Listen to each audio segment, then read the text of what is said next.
The end of a long-term relationship can feel like a kind of death. The silence in your home is suddenly deafening. Every memory, once a source of comfort, now feels like a ghost in the hallways of your mind. If you feel lost in that storm right now, grappling with a pain that feels bottomless, please know this: what you're feeling is real and it's profound. From a monk's perspective, this very suffering, this storm, can be the soil where your greatest transformation begins.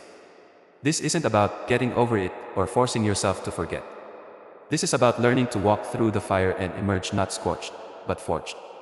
Together, we'll walk this path, using practical, spiritual steps to not just survive this heartbreak, but to find a stronger, wiser, and more peaceful you on the other side.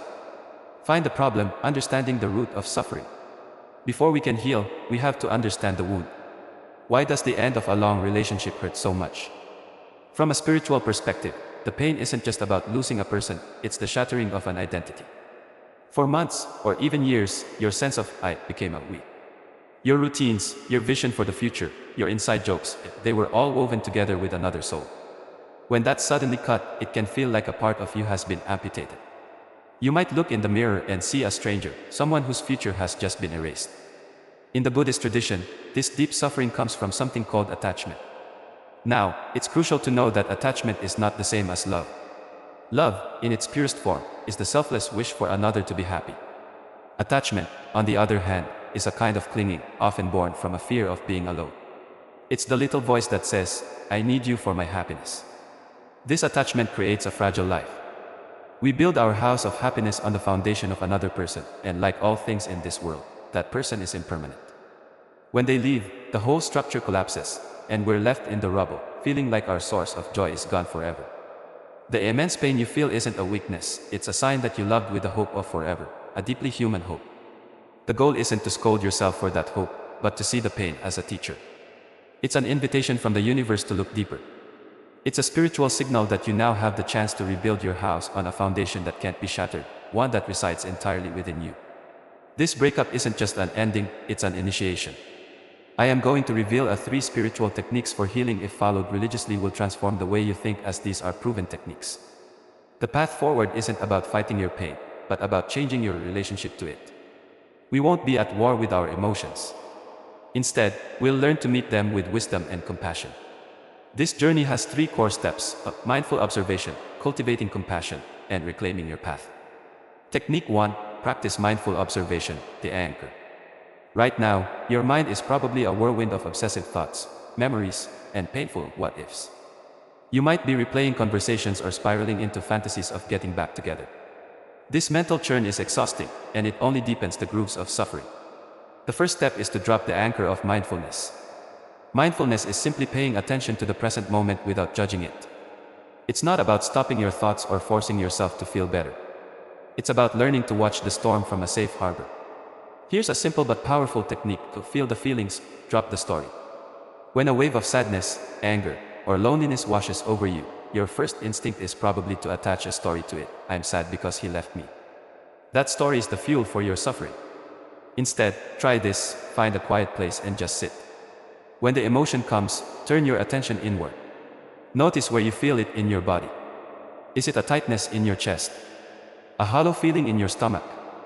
Name it, without judgment. This is sadness. This is anger. Just acknowledge its presence as a physical sensation. You are not your sadness, you are the one who is aware of the sadness.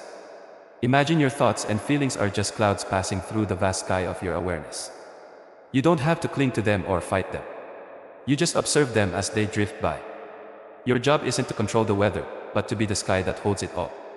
When you notice your mind has wandered back into the story, gently guide it back to your breath. Breathing in, I am aware. Breathing out, I am observing. This practice creates a small space between you and your pain, and in that space, you'll find your freedom. Step 2. Cultivate compassion, the medicine. After a breakup, it's easy to turn your pain inward with self-blame, or outward with anger. Both paths only create more suffering. The medicine for this poison is compassion, and the first person who needs it is you. You have to be gentle with yourself. You're going through one of the most difficult human experiences. Talk to yourself as you would a dear friend who is heartbroken. Would you tell them to just get over it? No. You'd offer comfort and kindness. You must become that friend to yourself now. A powerful practice is to write a letter of compassion to yourself. Acknowledge your pain, your regrets, your insecurities, all of it, without judgment. Then, from the perspective of a loving friend, write back to yourself. Offer words of kindness, and remind yourself of your own strength and worth, which was never dependent on that relationship. Once you feel more stable, you can begin to extend that compassion outward. This can be hard, but it's a vital step to free yourself. Holding on to resentment is like drinking poison and expecting the other person to get sick. The practice of metta, or loving-kindness meditation, can be transformative. Sit quietly and bring to mind the feeling of love you have for a friend or even a pet. Feel that warmth in your heart. Then, turn that feeling toward yourself, repeating phrases like, "May I be at peace.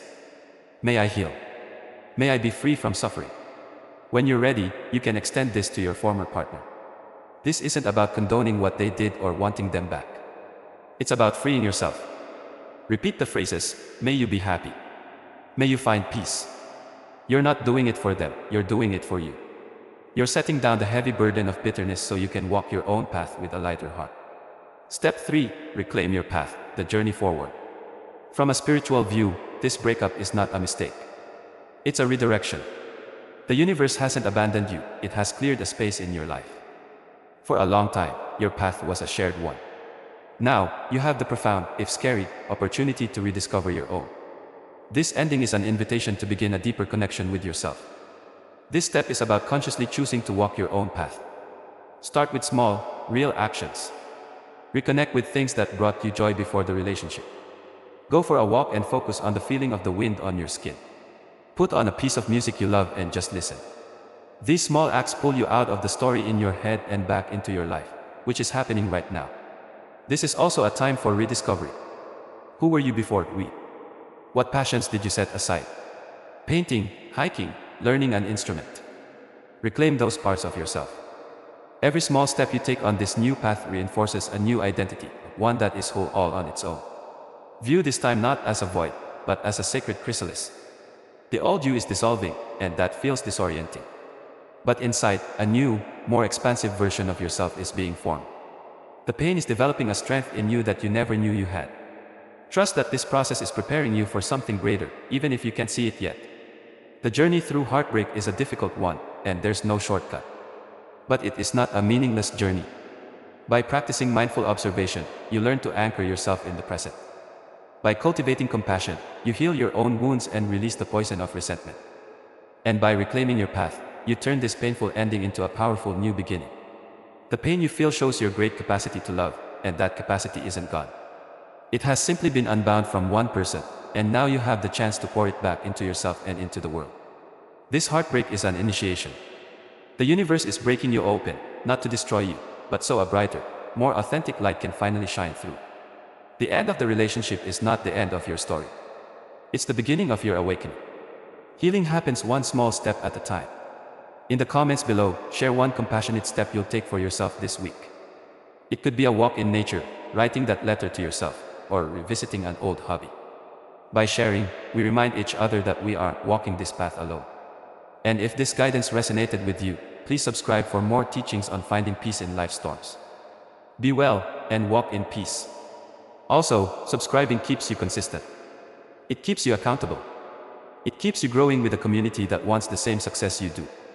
So go ahead, subscribe now, join our community, and let's continue this journey together.